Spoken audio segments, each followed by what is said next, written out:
Good evening, everybody. I'm afraid I have to start tonight's proceedings with an apology because I've got a cold, so I come with accoutrements. I'm sorry if that, combined with my exotic accent, makes it difficult to understand.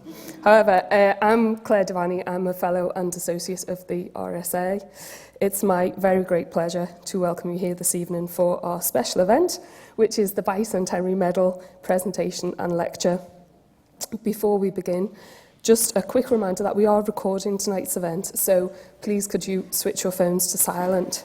We're also live streaming over the RSA website, so a very warm welcome to all of our online viewers. Please do get involved in the discussion using the Twitter hashtag RSA Woodward. The RSA has been awarding the Bicentennial Medal since 1954 to commemorate the founding of the RSA over 200 years earlier. Previous winners recognised for their outstanding contributions to the advancement of design in industry and society are Cameron Sinclair and Kate Storr of Architecture for Humanity for empowering disadvantaged and devastated communities worldwide, and Dr. Barry Quirk, Chief Executive of Lewisham Council for Innovation in Public Service Design.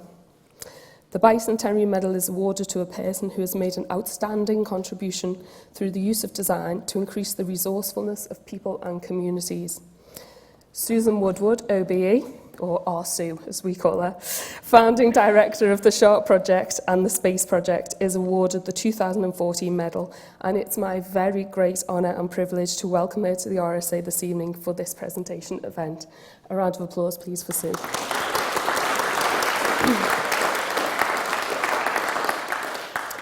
Sue is creative media champion for the City of Manchester, and her pioneering work in regeneration and in the creative and digital industries has enabled professionals, startups, apprentices, young people across the Greater Manchester region and beyond to engage in, interact with and contribute to the digital media economy. Sue's career began as a newspaper journalist working in Liverpool, moving up to Fleet Street at just 23. Later, she moved into television and worked for ITV, the BBC and Channel 4 before becoming Managing Director of ITV Granada in 2003. I first met Sue in 2007 when she was Chair of the Health is Wealth Commission, a high-profile investigation into the health and economic status of the Liverpool City region, for which I was part of the Secretariat team. I remember very clearly making the long and arduous journey across the Rubicon from Liverpool to Manchester with the rest of the team to visit Sue in her office on the top floor of the Granada building, armed with reams of economic data and statistics, which we duly presented, having been very nervous of meeting the famous Sue for the first time. That's great, team. Well done. But what are we going to do about the Siggy man in Highton Village who flogs fags out of a sports bag? This initial and brief exchange, as well as being the first time I'd realised with delight that Sue was from Liverpool, taught me three things about her which stand to this day.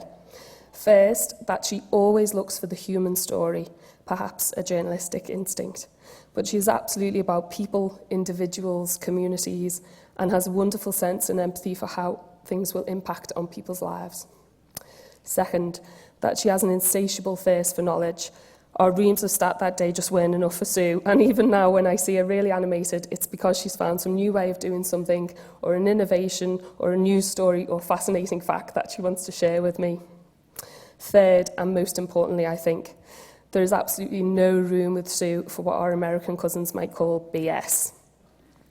I think it goes without saying she's a very shrewd businesswoman, and fillers and fluff just won't do. It's best to stick to the facts and the truth, even if work has not been done, which might have been the case over the years, or there's trouble to be dealt with. These are traits I've come to value as a friend, and whether it's seeing Sue in action in the boardroom or in a hard hat on site at our latest building venture, these are qualities of which I'm professionally in awe. 5 or 6 years ago, when I just started to work in Manchester, because we're all Mancunians now, a colleague mentioned to me in conversation some wise advice she'd received from her mentor, one, Sue Woodward. But Sue's my mentor, I said territorially. Of course, this has happened a good dozen times since, and I now know that there's a legion of us who benefit from Sue's time and genuine interest, positive encouragement and sage advice. For that, on behalf of Team Sue, I'd like to offer my sincere and heartfelt thanks. In her lecture this evening, Sue will demonstrate how initiatives like the SHARP project and space projects are nurturing Manchester's creative talent and ambition at the forefront of the Northern Powerhouse. Afterward, there will be time for discussion and questions. But before we hear from Sue, please join me in welcoming RSA trustee and chair of the Fellowship Council, Irene Campbell, to the stage to make the medal presentation. Thank you very much.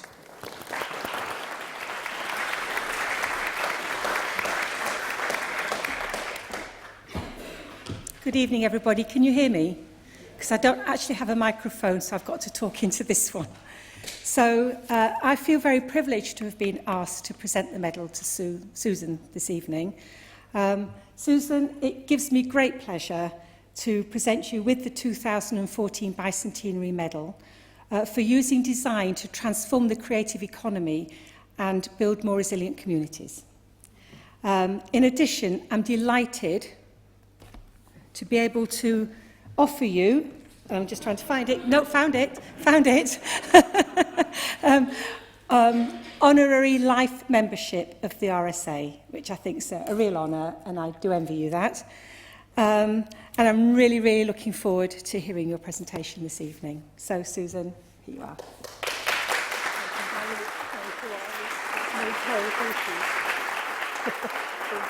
You're a deserving winner. Thank you very much. Thanks, Alex. Good evening, everybody. First of all, thank you very much for the RSA for awarding me the Bicentennial Medal. I am more than flattered and delighted and very grateful. Thank you very much, everyone who's travelled here tonight from London and from further afield, and particularly thank you to my guests and colleagues from Manchester who've made not just a train journey today, but actually a much longer journey with me, a journey that's seen a transformation of a part of East Manchester that was derelict and in despair, and together as a team, with the fortitude and patience with me and passion, we've built it together. So in some small part, this medal is shown with my team here tonight. Thank you, guys. I'm really grateful. So what is the SHARP project and the space project all about? It's about taking hold of a piece of Manchester that perhaps was looking in on a city where there were skyscrapers, developing new businesses and new opportunities for a small and select group of people. East Manchester was the very first place to have a regeneration company. In fact, its chief executive, Eddie Smith, who has been a guiding light to me across the whole of the 5 years I've been building SHARP in space, was chief executive of that development company, and he and a small team had a giant task, which was to take a derelict post-industrial piece of wasteland in a city and transform it. It takes 25 years to do that. Actually, it was the longest surviving urban regeneration company, which sadly was closed when this current government was elected, but nonetheless achieved more extraordinary things. A joint venture with the Abu Dhabi government to build space outside Manchester City, new academies, new swimming pools, new schools, a testament to extraordinary amounts of work from Manchester City Council. So what is it about Manchester City Council who take this kind of level of risk? Well, I suppose that's where my story is introduced. I was the managing director of Granada Television, and after quite a long time there, left to start up what was then to be a creative consultancy. And the first piece of work I was asked to do was by the city, Sir Richard and Sir Howard Bernstein, both lead the city and have done since the 1996 bomb. And they came to me with a proposal to say, what should we do now to help our creative economy go forward? And so I wrote what I thought would be a 10-page proposition, and that would be the end of the matter. But instead, they came to me and said, we like your proposition and we understand what you're trying to explain, that in the world of difficult economic times, with the creative industry going through transformational technological changes, that they thought their city needed to do something to house this new business. And remember, this is a time when the iPad hadn't been invented. Facebook, FaceTime just simply didn't exist. The iPhone was only a year old. And yet they were brave enough then to actually take the opportunity to read a proposition that said in this new world, several things would change. Number one, no one in the creative sector had any money, but the public purse was empty. So how could you do things cheaper and more effectively? Two, Creative people like to work in a collegiate and a cooperative way, and therefore they need a different kind of physical environment in which to explain, explore, and work together up their ideas. And yet there were no places like that in Manchester. There were very expensive, flashy offices, or they were kind of dripping with damp and condensation small offices, but nowhere you could come together as a collective to think differently. And so the proposal said this: we need to create a new physical environment in which people cooperate, collaborate, work together, and they said, here's something we'd like to show you. And this was it. You know, they say never look a gift horse in the mouth. This was a set of buildings in East Manchester. Oops, that the city. Sorry, I'll get back to that. Had bought as a strategic land purchase to protect the integrity of a very flash business park that sits behind. This site was about 250,000 square foot of a building that had been an industrial distribution warehouse. It had been locked up for a long time, literally locked up, the key turned, the lights turned off, but the carpets left, and in those intervening years it had been taken over by rain, rats, and lots of horrible things I won't share with you tonight. But the city had an idea for it, and at that time they decided what they wanted to do is to share with a property developer the vision to build TV studios. And so as I joined that was the proposal on the paper. But this was 2008, and this was the year of the Lehman's crash. And at that point, everything fell off the cliff. Building in Britain stopped. There was no money, and everybody was risk-averse, so nobody wanted to take a chance on anything that could possibly incur further costs and not deliver for the city. So it was time to start again with a different plan. So the city needed a new idea and evidence to pitch an economic case for funding. So a business case was written, but there needed to be much more than that. To explain what the Sharp project could be, to explain to you, this was the home of the Sharp Electronics European Distribution Warehouse Scheme. So we called it the Sharp project to start with. It stuck, we like it, there'll be more projects in the years to come, so we should get used to the project analogy. So they gave me the building and they said, how can this help drive the creative and digital sector? And I said they need to be driven a different way. So new businesses need new talent, and new talent need to understand the world of technology. So we're moving from an analog world into convergence, into digital, where everything is digital, everything will be compressed and digitized, and actually that reduces the barrier to entry for young people. So it meant that no longer to make a TV program or to get a piece of content to market, you had to own a satellite dish, or you had to buy a TV license or bid for a government-owned TV license. You could actually, in the future, I said, simply log on, load up, and transmit from things not yet invented, the iPad. And they believed that, and they took the risk. So here we go. This is what the building looked like originally. So working with a very small team, Alistair Weir and James Hackett from PRP, who were the architects, Gary Nesbitt, who came over from Mate as a project manager, handheld by Eddie Smith, who I apologise now, Eddie, for all the horrible things I put you through. You know what I mean. We decided we need to create a vision, but something you could see, touch, that was tangible, to actually explain in this new world of post-Lehman's, of post-crash, of needing to be collaborative, of needing to be cooperative, we needed to actually create something to see how the new world of work would be. So please, can we roll the tape?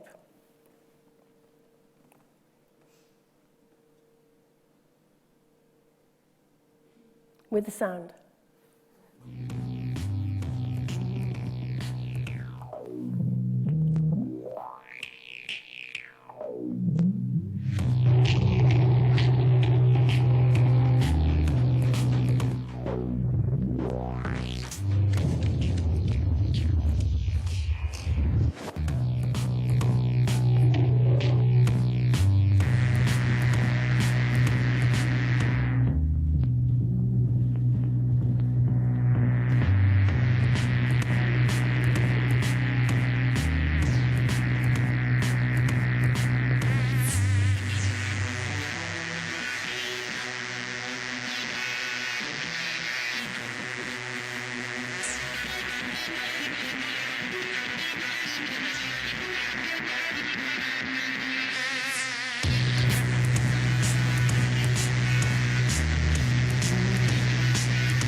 That didn't exist when we made that CGI video. It was all completely invented in heads that was then translated through computer graphic imagery into a piece of content. This is the real thing. We actually built what you've just seen on that CGI piece of tape. We set out to make a vision real. And it's remarkable to look back today to see how this video actually is somewhere now where we have 60 companies with 600 people, which turns over millions of pounds a year and has completely transformed this part of East Manchester. The Sharp project was built around this thought that space with power and connectivity will be critical in this new age where everything was converged with digital technologies. So the Sharp project was set up to be a place of collaboration and cooperation, real businesses making real money, but sometimes recognizing that coming together in partnership meant that they could aim for bigger fish, bigger clients, make a bigger smash into the pool, but still encouraging business competition even through that collaboration. Secondly, the lines between content makers from drama to gaming were blurring, becoming translucent. Actually, now they just don't exist at all. So from drama to gaming to web design to apps, all would merge them together. So we needed all those players in one space, which was the Sharp project. But also, we recognized that in the world where you were going to have gamification of drama or the jamification of gaming, we actually need to bring that analog, old-style audience who create TV dramas to meet the new kids on the block who are inventing stuff that hadn't been thought of by mainstream television. So we needed to build stages as well, and we did. We created network TV drama with clients like the BBC, ITV, Channel 4, Sky. We make fresh meat at the Sharp project. We make Mount Pleasant for Sky One. This Christmas, you may have seen on BBC Two what will be the BAFTA award-winning Victoria Wood movie for TV, the song we sang. We made that at the Sharp project in what was, until recent years, a derelict set of warehouses. Probably the best bit, and the bit that sums up the Sharp project in a very unique way, was we wanted to create a different way of working and therefore a unique working environment for those digital startups. And we based on the legend invented, I think, in Alistair and ours own lunchtime, that both Google and Apple were created in a double garage in California. We thought we needed that kind of environment. But there were not really many double garages then in Newton Heath in East Manchester. So we decided to have our own version. And it is these shipping containers. We brought them in, we played around with them, we refabricated them, we made them into a very, very desirable office design. And then we put them inside the main warehouse, flanking both sides of our main high streets, the internal high street, where everyone walked to their place of work. We call that, in a sort of adventurous way, the avenue of opportunity. Although on some days, I have to tell you, in the wettest summer on all records, where it rained for 14 consecutive weeks when we took the roof off, it felt like the rainy road to ruin. But virtually overnight, we created a huge demand for shipping containers, with even today, they're full, and we have a waiting list of clients who want to come in. They take great, great pride in individually designing their own shipping container. And that was another part of the important statement of creating shipping containers as a place to go to work. They were affordable, they were distinctive, they were the nucleus of the vision, that by working alongside each other together, cheek by jowls, companies could be stronger. And that competition was good, and making money was the entire point, because a strong economy creates jobs and job opportunities and helps raise ambition and aspiration, both much needed in East Manchester. And that's the whole point. Regeneration isn't just about the physical. It is about the emotional. It is about our greatest asset, and that is our people. That collaboration was a powerful way to achieve success. So when our clients came in, our tenants, those sharpenistas, we gently encouraged those first footers to work together, to buy from each other, to utilize all of the skills we lured into the Sharp project. And to make sure that was effective, we selected every single client and tenant that came in.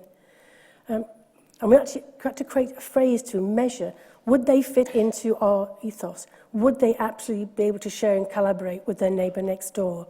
And we had to test, and the test was our tenants had to make, move, or manipulate content locally and globally, digitally, which sounds like a very broad test and measure. In fact, it's extremely narrow, and it was incredibly selective.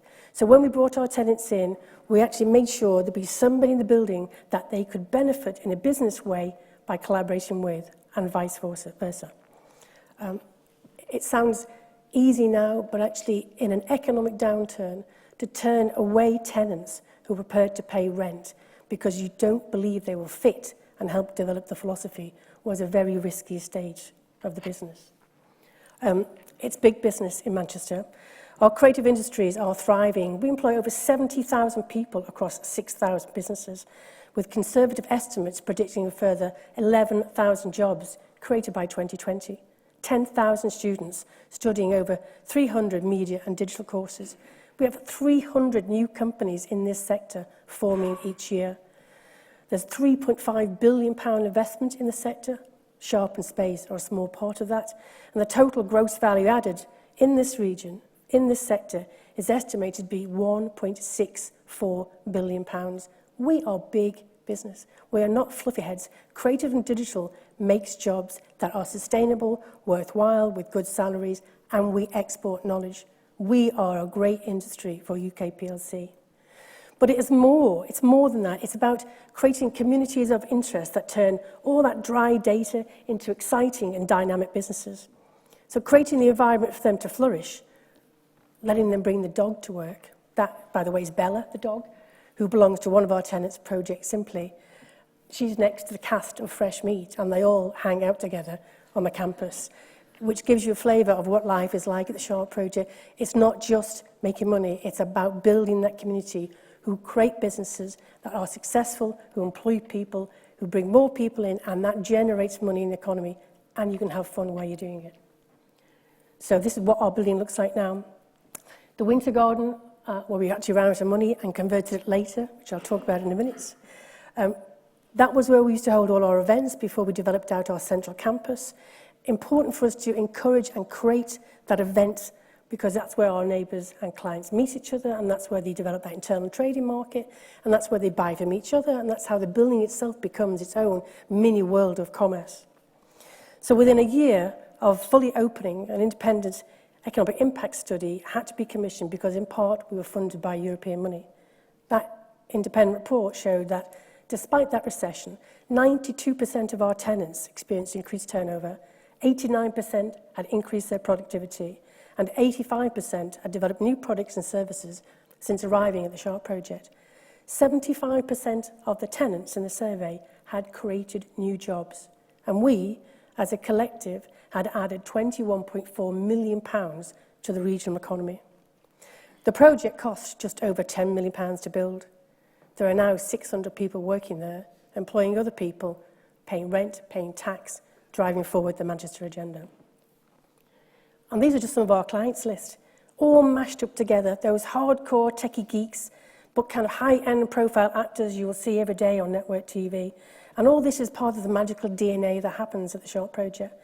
A post-industrial, award-winning design that physically reflects its industrial heritage. It tells the story of where this part of Manchester came from, but it's changed the outlook of the place and the people who live there, who, until quite recently, had been left out looking in on a city shimmering with glossy corporate HQs, all skyward glass and architecturally manicured trees dressed in pretty pea lights, but their noses were pressed up against the glass because it was simply a step too far from East Manchester to the heart of that city.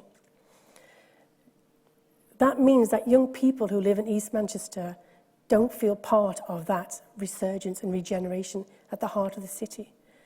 And so we work very closely with schools and colleges to actually explain to those young people that this is no longer about having a job and pressing your nose at that window. It's about taking advantage of what's on your doorstep and saying, I will have my business there and I'll be employing my friends. And that's how we're going to drag them and the economy locally out of what has been years and years of despair. These big names who make big stuff at the Sharp Project share all that belief. And that's a very important part of the Sharp Project. BBC, Channel 4, ITV, City, Man United, the names on that list share what we believe in. They're part of that ethos. So they join in with us, helping train and teach new talent by sharing their knowledge with our young people. And it's an important part of the Sharp Project philosophy. Each and all of us have a moral duty to ensure that we skill up our young people. It is not a task just to be left to the educational establishment. So taking part is the second rule of the Sharp Project. It's part of what we do. It's why we built the place in the first place. So how do you do that? There were 3 founding principles of the project. The physical space, which you can see. The creation of a destination with events and a reason to come to work and a reason to come, even if you didn't work there, so you can actually meet the people. And then what I called on a scrap of paper 7 years ago, Sharp Futures. Sharp Futures is now an independent social enterprise company, rocket-fueled with ambition by its amazing founder, the award-winning social entrepreneur, Rose Marley, who's here with us tonight. She seeds, nurtures and grows a talent pool drawn from the local community, from that local postcode, for whom university was either a pipe dream that was never going to happen or a failed and expensive bad experience. Sharp Futures curates events like this, the annual Digital Teapot. It's an event inspired by International Women's Day, which gives young women the opportunity to learn how they can create businesses in the digital economy. It's oversubscribed each year. It is the epitome of the Sharp project. No barriers to entry, it's free. No class, race or religious demarcation. It's all about collaboration and cooperation to one end, creating businesses and driving that economy. How to make money from your blog, run a cake business from the kitchen table, build your own YouTube channel, or learn how to run a global communications company. It's run entirely by the Sharp Futures apprentices team. They also do the PR, the marketing, the front of house, and through training and teaching and sharing of knowledge, Rose will rent them out by the hour if your business needs to get its VAT receipts done or work a casting session. Many small creative companies can't afford to take an apprenticeship on. It's one of the flaws with the apprenticeship system, which in part is good. But a small 2-3 person company can't afford to take on the liability of an apprentice. But actually they need to be able to skill up or staff up when they get a busy period. So the vehicle Rose and Sharp Futures delivers is the ability to rent out those young people who get real hand experience, can put it on their CV, and it makes them more employable in the future. And that's why the Sharp project isn't just about a building, it's always about the people.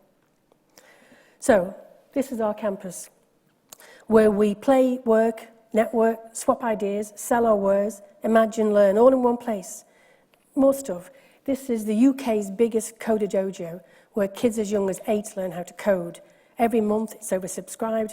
We sit watching parents' jaws drop as their 8-year-olds learn to make a tangerine sing. It might not sound important. One day they'll be inventing some big Google-type company. This was originally the Winter Garden, and with all things Sharp, like, we actually ran out of money at some point, and it was only when we proved the business was successful, quite rightly, that we were able to raise more public money and build this green screen studio complex, where everything from the CGI you saw to commercial adverts to motion capture to apps are shot and made, both utilised by the tenants and by external client base as well. So this is it now, the Sharp project, a place with a new postcode, a regenerated part of the city where in 2008 there was dereliction and tumbleweed blowing through an underused business park that sits behind us. And as the Sharp project continues to evolve, in turn does so the whole physical area and its people. So from our fantastic campus caterer, which was set up by the girl who delivered sandwiches to the builders, who now has her own catering empire, to the 2-man startup teams who started sitting on campus, moved to a shipping container, and now have a company with an international client base, and the amazing and outstanding apprentices from Sharp Futures. This was the first wave, now joined by 2013 intake. Front of house, digital runners, web designers, production accountants, all making the business run well and developing their own careers.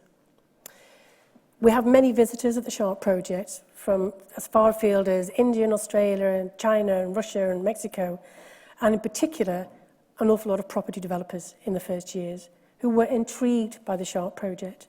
And they always used to ask, what is the yield per square foot? This is the yield. The businesses and the growth is the yield. The people development is the yield, because it was never about a building. The building was the conduit. So the project worked, and in time-honoured way, Manchester City Council and the fathers that be didn't say, "Phew, take a rest." They said, "What's next?" And what's next was the space project. You'll be very familiar with the methodology now. Get a really horrible building, flatten them as much as you can with a very large digger.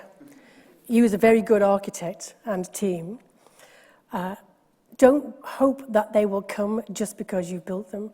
We had to undertake a detailed market analysis. We had to work out what we're very good at. And actually, this came about because we were very good in the North at making drama. We've been making award-winning drama for 60 years between the BBC and ITV Granada, and now joined by Channel 4 and extraordinary independent production companies like Red.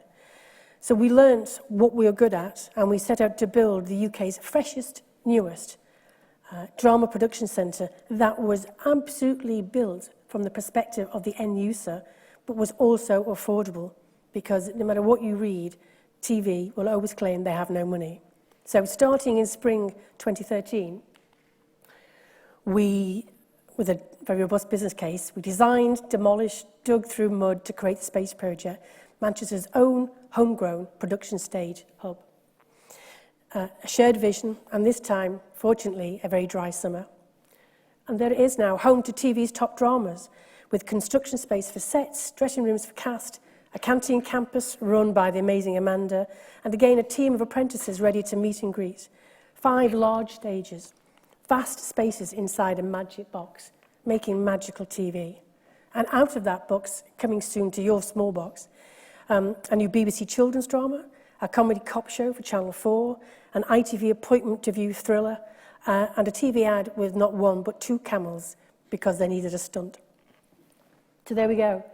From a deep and dark section, West Gorton in East Manchester, a second slice of industrial blighted space is creating a new buzz and a fresh sense of community pride in a part of the city left out at the very edge, now newly landscaped, loved and ready to develop Manchester's creative digital workforce.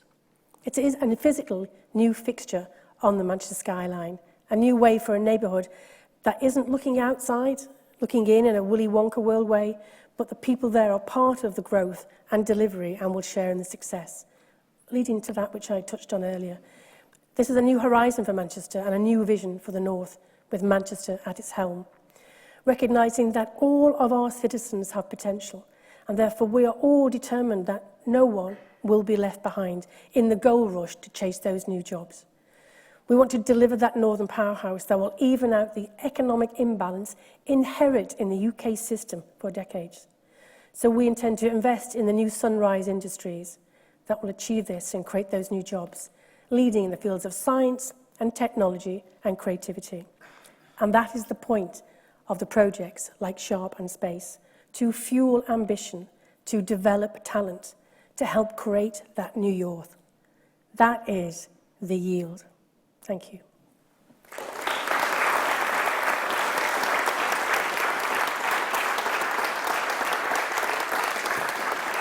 Could I have some water, please? Thank you. Thanks, Sue, for an incredible presentation. I'm going to open this up to the floor in a moment, but I do have one question for you. The Sharp project, the Space project, what's next? I understand Greater Manchester is looking for a mayor. No, that's part of our job. Continuing what we have achieved today, you can't just leave a building and say that's it then. So we have an amazing team at the Sharp project, another new brand, a new team at the Space project. So it's about nurturing the talent there and helping them grow, helping them deliver to that business case, building a reputation for it both locally, nationally and internationally, speaking about it to an audience like this who hopefully will become our ambassadors and take the message out everywhere, and never stopping still. You're not allowed to stand still in Manchester. It's part of the contract you sign with them. You know, in order to drive forward, because we had to start from such a long place back, we just have to work harder, work faster, work smarter, and that will lead us to that new Northern vision. So every other time that I've asked you that over the last 8 years, I ask Sue what she's going to do next, and she says, I'm going to retire. Doesn't she, Brian? Whispering. So, no, that's not on the agenda, is it, now? Yeah, sometime, but actually, the last bit I have to do... Every time I see her after that, by the way, she's down, it's on site in a hard hat at the next building. No, the bit I have to get right now is developing the next generation of talent, because I'm from the very old side of the business now, and it's incredibly important that we bring up the next generation. So you, Rose, Rachel, James, Alistair, Gary, the guys here, Carol from one of our tenants here, the next generation already get the vision. It's just kind of helping with them be brave enough to take the risks, to take us forward. It's hard taking risks. You can take risks when you're older. When you're young and you're trying to build a career and reputation, you don't want to make a mistake. I've made loads of mistakes. Make the mistakes. Nobody dies, it doesn't matter. Actually, it's the fear of making the mistake that holds people back. So if you're given a challenge that you think is a step too far, take the step. What's the worst thing that can happen? They'll give you another building. I'm so glad I'm in the young generation. Thanks for that. I'm going to open this up to the floor now. There are microphones, I believe. Yeah, we've got some colleagues over there. So if you could raise your hand, wait for the microphone, and then introduce yourself to us, speak into the microphone, and try and keep things quite concise. That would be great. So who wants to go first? Anybody? Here we go. Yes, the handsome young gentleman with the beard, who also happens to be my boss and pay my wages. Can you put your hand up again? It's Ben here. Yeah. You said that you've had a lot of people come to look at the Sharp project, and I just wondered, do you get a sense that other cities are going to follow the lead and try and do something similar? And if so, are there any examples that you know about that you could share with us? Yes. Liverpool City Council have been several times, and have, I think, now put a tender out for someone to build studios. The most recent in between is Falmouth University, phoned yesterday to say they are very keen to develop some kind of facility in Cornwall in order to keep talent, creative talent in Cornwall, rather than export it to, obviously, capital cities like London. And so Birmingham, we've obviously worked very closely with Belfast in helping them formulate the kind of second wave post the Game of Thrones conversion of the Paint Hall, which is in the Titanic Quarter. Everyone has been to see the Sharp project. And I say two things to them. Yes, very happy to help and collaborate and show and tell and show you what we built the building. But for them to go away with that takeaway that it's not about a building. It's absolutely not about a building. It's about finding the talent, sometimes from places you wouldn't normally look to, and actually teaching the talent, bringing the knowledge base of that talent up and developing the talent. And that's why Rose and Sharp Futures is the most important thing about the Sharp and Space project. Seeding, nurturing, growing that talent. We have to grow, our sector has to grow its own talent because we're growing so fast in creative and digital industries. We can't access the people quick enough. And then when they're in the business, the skill needs to change. So it's constantly learning, constantly challenging, constantly teaching, constantly sharing, bringing the talent with us. And that's sometimes, I think, not all the people who come to see us take that away. Because the emphasis, it's more fun to build a building than it is to try and recruit apprentices and take them through quite a lot of pain barriers. Another question? The lady here on the back row, yeah. It's a gentleman. Sorry, I can't see you. Thank you. Jenny Freeman. I'd just like to ask how the project was funded in a little more detail than you were able to give earlier. Thank you. The City Council already owned both buildings, the Sharp project and the Space project, and they'd been strategic purchases as part of the East Manchester overarching strategy as to what they will do with the land development.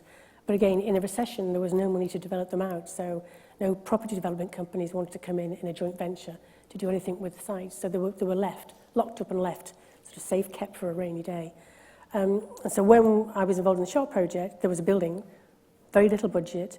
There was £5 million set aside to do a light refurbishment, but the asbestos in the building took £2 million just to take out the building and repair the roof.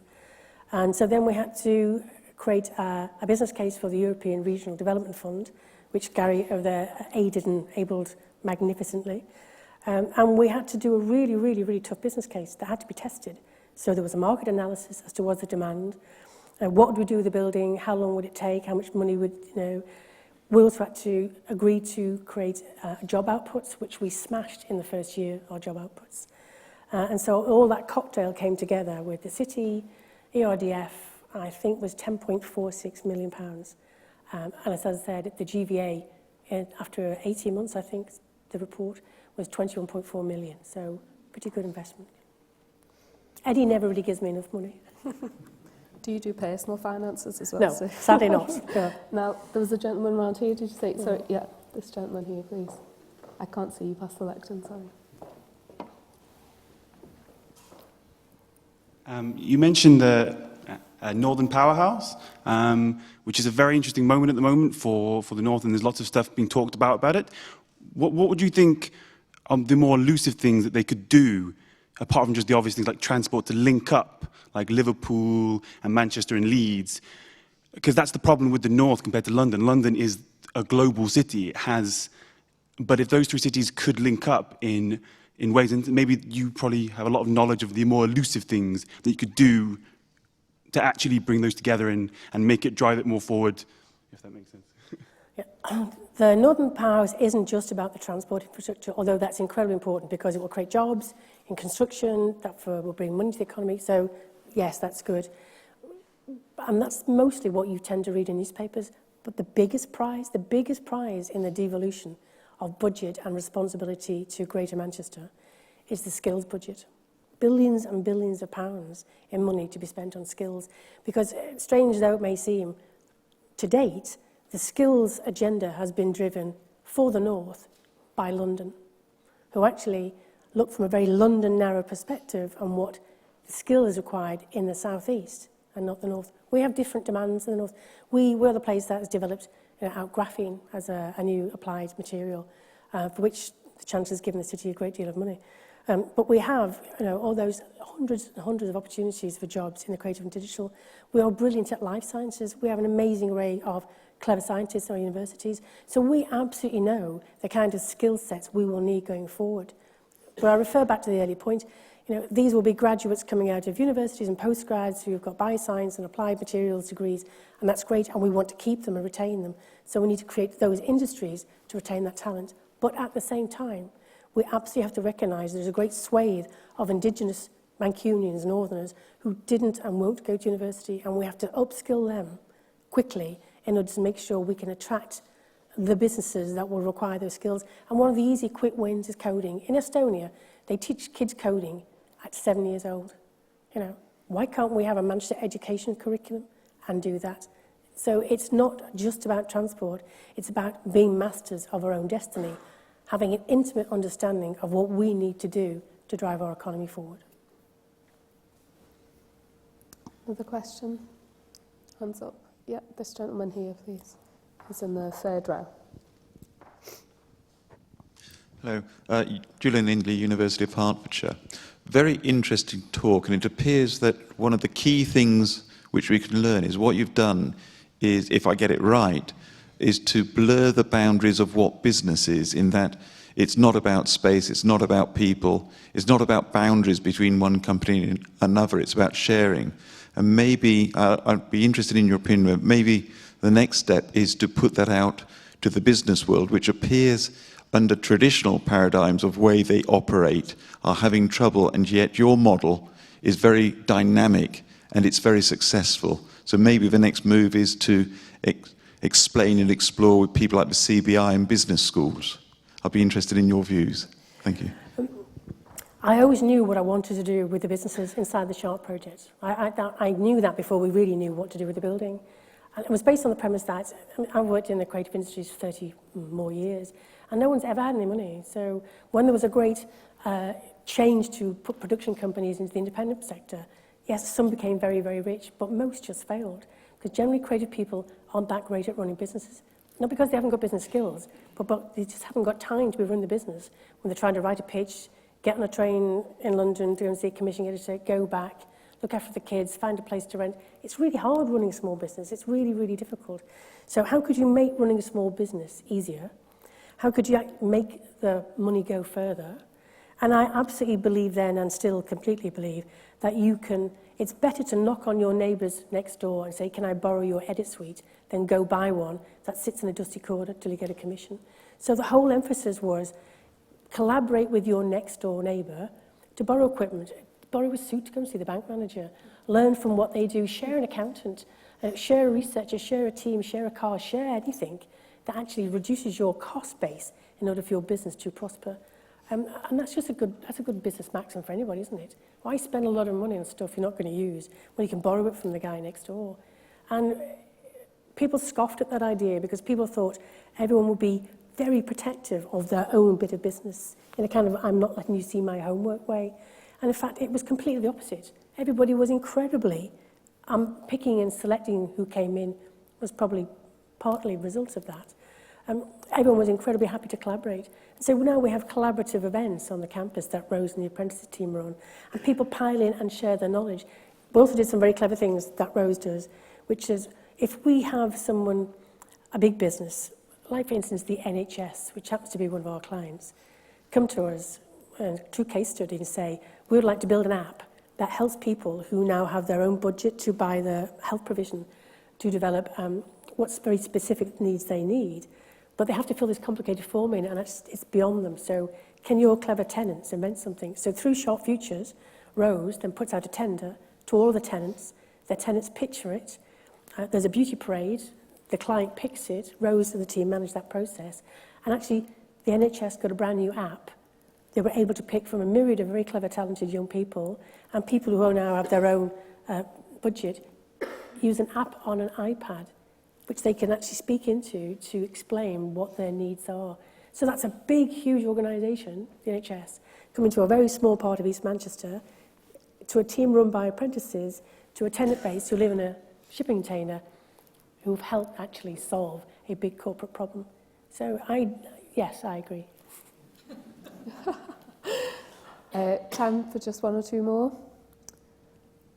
Yeah, this lady over here on the second row.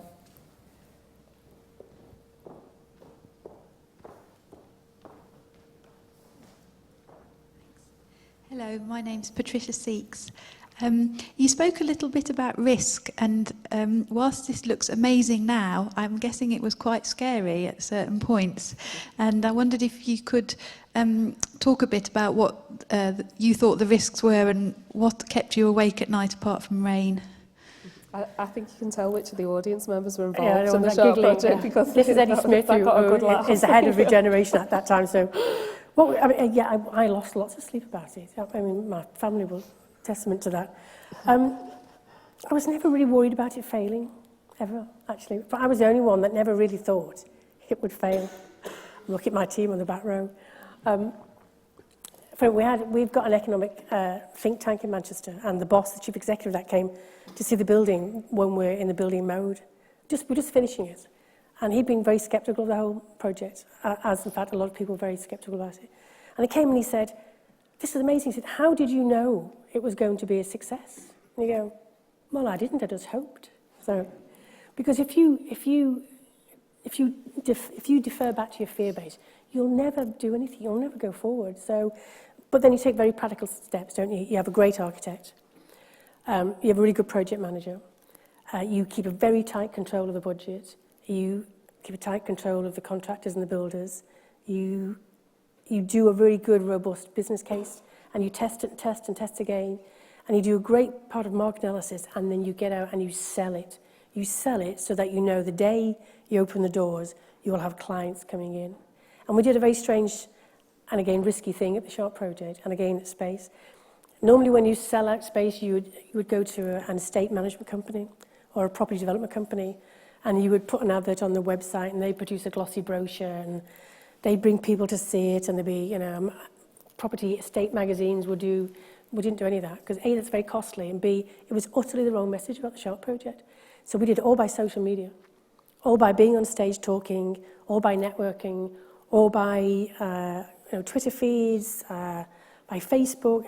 We utilised all the very things that we said we could deliver inside the Sharp project. We use that as our mechanism and method of delivering the message. And so we reached the people we really wanted to speak to in a much more effective way than going through a guy in a suit in a property company saying, "What's your yield per square foot?"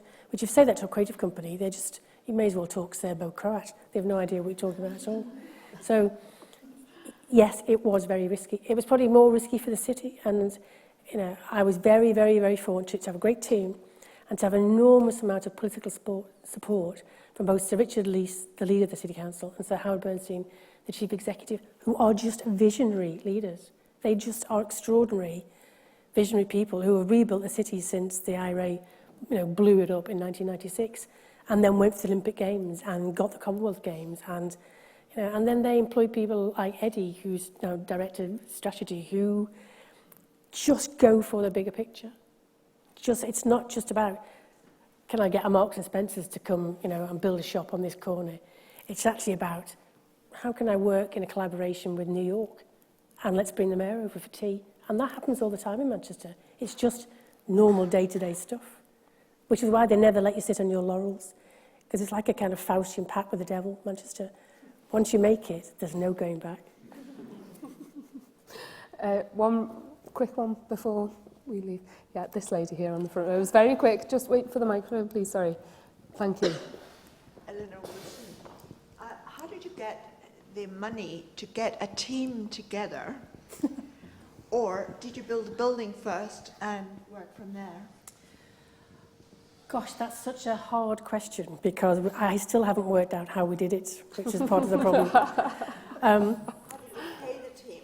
The builders were paid by the money that came with the city council money and the ERDF money. So there was a budget to build the building. So that was it. But there wasn't any budget to employ anybody. So How did you convince them to give you the land and the money? well, the land was already owned by the city, and they sort of have an embryonic idea about it. But the property crash happened, and the people who had been originally involved sort of fell by the wayside. So the building was there, and the contractor was there, and the architect was there, but there wasn't a kind of, what is it we're trying to achieve here in terms of the business and why, and what will be the economic impact on it? And that's the bit that I came into, I proposed, and then the city said, yes, go build it.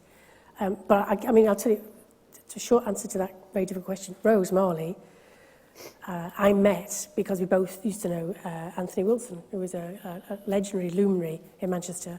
And when Tony died, Rose and a bunch of people decided to do a 24-hour conversation in the city to honour Tony's memory. So they hired a tent in the middle of the city, and a whole bunch of people who had all been in that movie, 24-Hour Party People, rocked up. And we all talked for 24 hours about Tony, the future. Malcolm was there. And Rose was the kind of part of the brains behind that. She was coordinating the event, and she asked me to come and be a speaker. And I thought, she's really smart. I really like her. So I went to see her, and she had an office in another part of town. And I said, look, I'm building this building. Why don't you move your business to my building? And she did. And of course, once I'd got it in the building where she was running her own business, I said, why don't you help me now run this business? and there you go now. And here she is running both. Yeah. So what's your plan now? Are you going to franchise this idea to the rest of Britain, or have you got, ideas for Europe? Or I think it's a great idea, and I'll leave my card on the table afterwards. Yeah. Perhaps you can pick that up at the drinks reception downstairs. I'm going to wrap up there, but thank you very much for your contributions this evening, and please do join us at that drinks reception. It's in the Benjamin Franklin room downstairs. For now, would you welcome me and congratulate him once again, the RSA Bicentennial Medalist, Sue Woodward. Thanks, Darren. Congratulations. Thanks, Peter.